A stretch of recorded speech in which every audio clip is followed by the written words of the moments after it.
Meron tayong mga tips on how to stretch our budget. Hanap tayo ng paraan para makatipid at makabawas sa stress. Subukan nating mag 15-minute budget reset.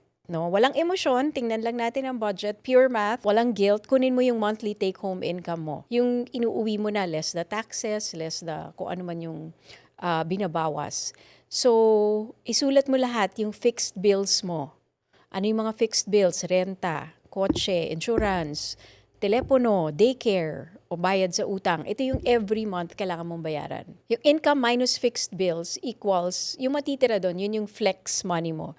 Ito lang ang pwede mong galawin buwan-buwan. So pagkatapos mong bayaran lahat ng mga importante, yung matitira, yun lang ang flex money mo. Yun lang ang pwede mong galawin buwan-buwan. Sa flex money, mag-set up ka ng cap para sa groceries, sa gasoline, at maliit na buffer. Kasi kung wala kang isiset na cap, gagastos ka ng walang direksyon. Alam ko marami magsasabi, wala na nga natitira eh.